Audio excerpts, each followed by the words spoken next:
Hey everybody, it's us, the Film Pigs. All three of us. We saw a movie. We did not see it together, but when we realized we'd all seen it, we decided to do this vlog, which is, it goes against our usual format. But hey. So, Falk, what was the name of the movie we all saw separately? Prometheus. What? Prometheus. Prometheus. Steve Skelton, tell us what Prometheus is all about. Prometheus is a rip-roaring science fiction adventure where a really old guy gets put in a tube, hidden from everybody else, and then gets clubbed to death with a robot head. Okay. I think there's some other stuff that happens in there too, but I remember some water snakes with vagina heads. oh yeah, water snakes and vaginas, and those giant Edward Scissorhand guys were really angry. Yeah. So let's get everybody's opinion. Steve Falk, how was your experience of Prometheus? It looks real nice. There's some fun action, some space action. Rated R for space action. There's a nice self-surgery scene. Yeah, that's a fun scene. Yeah. I thought it made very little sense. It was way too complicated. I thought it suffered from a lot of Damon Lindelof lost problems of substituting good script writing and action and sense for the big question, God and who created us and all that shit. In the end, I didn't really care. I just wanted some alien action. And a lot of the characters suffered from being complete dicks and their motivations being really unclear. Well, they're also like dicks and dumb.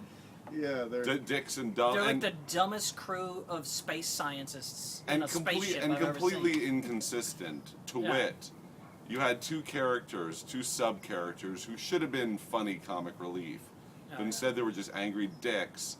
They were scared because they were stuck in the space pyramid, so they had to hunker down for the night because there was a space storm, a metal space storm outside, and instead of just chilling, they found vagina snakeheads and started coochie cooing Just them. poking at it. Hey, look at you, cute little alien guy who's really scary looking.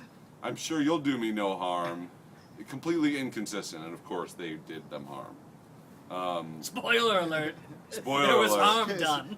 Skelton, what was your Prometheus experience? I had a similar experience where I thought the production design, the cinematography, the costume design, I thought all that was great.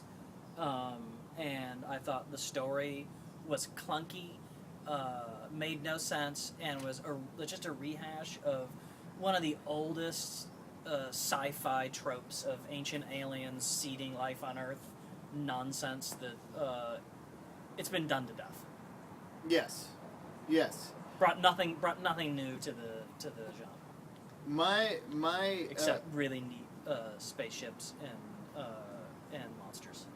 Yeah, there were stretches where I was bored, but it was visually fun to look at. I guess it was fun to look at all the money that Ridley Scott had to make this movie. My main problem was probably if I had been in the pitch meeting, I would have gone, wait, what? Because the pitch had to be, we're going to make a prequel to one of the scariest monster movies of all time, but we're not going to have the monster in it. How about that? And then the gods that made us all look like powder. It's like And they're really torqued off. and it too. was They're like- it was it had this pretentious air to it, but yet it posited that our gods are aliens, but then didn't go anywhere with that, and then they replaced the very scary alien monster with, I guess, they're supposed to be early on the evolution chain of the alien, I guess. I don't and know. they're Who vagina knows? head snakes Yeah. and a baby squid that grows up. I I think didn't Baby get- Squid Grows Up was the working title of Prometheus. I didn't get it. I didn't get it. I thought- mean, I would say, shot for shot and scene for scene, there's a lot of cool stuff to look at, but it amounts to absolutely nothing. I think the telling thing is that the most interesting character by leaps and bounds is a robot. That has no emotions, no Yeah. human emotions. And also that has very inconsistent plans. He does something nefarious at one point, but you never know why. Right. It's never explained why. Second biggest problem for me is that they cast a young guy, Guy Pearce, as a 140-year-old man. It's the Six Flags guy. Yeah. Yeah. So they had to put a bunch of old age makeup, but old age makeup is really tricky unless the actor's skilled enough to make his voice sound Right. old, Well, and also his and his movements, teeth, yeah. and his eyes, and his movement. So he had really old-looking skin, to the point where if they did that for a reason, i.e., what I thought it was actually going to be the guy who played the robot. Who's that? What's that guy? Michael Fassbender. Michael Fassbender. The guy with the giant cock. Yeah, Yeah. Shane guy. If he was the robot, the old guy, the Wayland, the really rich guy, who made the robot in his image, that would have made sense if Fassbender played the older Oh, he guy. was playing the old guy too. If not, there's no reason for him to be a young actor. Cast an old guy and make him look Yeah. older, because then at least it'll be fucking believable and won't take you out of the movie like it did me. Well, and I was also expecting that eventually there'd be, I thought like the gods would grant Guy Pearce youth again, and then we'd see young Guy Pearce, but we didn't. You were expecting was- that simply because you knew it's Guy Pearce, who's not that old. Yeah, he just stayed Six Flags. It's a guy classic through the whole mistake thing. of not using every piece of the set. yeah. Classic directorial mistake. Or just bad casting. I mean, why not Yeah. just cast an old dude? There's That's no reason that's not what to. I'm saying. And I'm pretty sure there are elderly actors looking for work. I see them a lot at commercial auditions. I swear to God, they're out there. So that's Prometheus. Pronuncius. What else have you guys seen? Steve Skelton, what have you seen? Oh, I actually, this is way late, but because I brought your DVD back of The Descendants. Oh, The Clooney Hawaii program? Clooney Rich Hawaii program. this is a way back. I just time. watched this like the day before yesterday, so it's in my head. How was it? I actually enjoy it. As far as like movies about rich people with problems, this one is actually kind of fun. Well, but it is kind of because like the movie starts with a little bit of like a voiceover from Clooney going, "Well, everybody thinks because we live in Hawaii and we've got money, then I've got real problems." And I'm like, "Yeah, fuck your real problems. You're rich and live in Hawaii." Yeah, if you have money, shut But up. then once You the movie own got, Hawaii. yeah, exactly. So once the movie got rolling, it's actually a really pretty enjoyable movie. Interesting characters, and the richness, the rich family is actually integral. It's actually Prometheus It's to Prometheus. I got to say, what world though? What world do they live in where a woman would cheat on George Clooney with the plot. Oh yeah, with what's his name? Shit, what the fuck's his name? Matthew Lillard. Matthew Lillard. What? Yeah, I haven't seen this show. but it is the most restrained I've ever seen Matthew Lillard in a motion picture. Was he actually restrained with like fisticuffs? Steve Falk, what have you seen lately? I've seen a bunch of shit, but the most recent thing is Rock of Ages, which I didn't know it was a musical. How did you? I just thought it was I Tom love that you Cruise did That playing. is not something you should be admitting. I thought it was Tom Cruise playing Axl Rose, and I thought that was gonna be fun. Tom Cruise was a lot of fun in it, but it's a fucking musical, and I have nothing against musicals, but you got to be prepared. I do have things against. You can't go in blind Yeah, to no. a musical. No. You have to know. Are you crazy? I do have to say that I don't like. I do have umbrage when the musical casts two fucking horrible leads, Julianne Hough and some dildo with one of them dimples in his chin. They were both fucking terrible. Was that his SAG name or? Yeah. I Well, guess. everything else was taken. And the music is just power ballads from the '80s, and that's fine. But I just didn't know. I just didn't know. He didn't know, you guys. I didn't do my He research. didn't know. I hope you learned a lesson. I did. I myself saw a little picture called Battleship, Oh God. about Battleship, retired Battleship that doesn't do anything till the third act of the movie.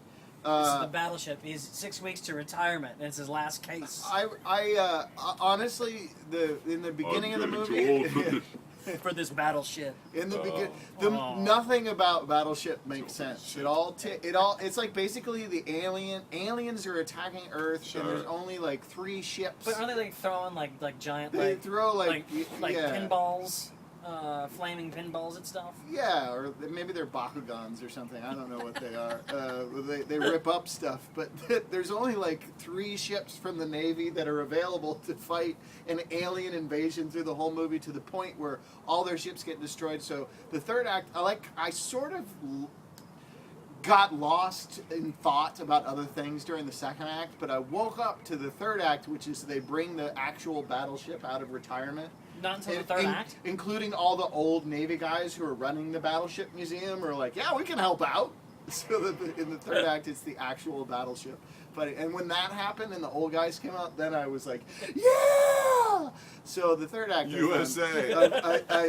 I found very enjoyable. I also saw Men in Black 3. I saw that. Yeah. The drive-in. Yeah, you didn't like that. I hated that. I didn't mind it so much. I thought it was okay. I did like it because I got to have my dog there. Because it was a drive-in, and I brought beer in. Were you aware when you saw Men in Black 3 that it was a sequel to the Men in Black?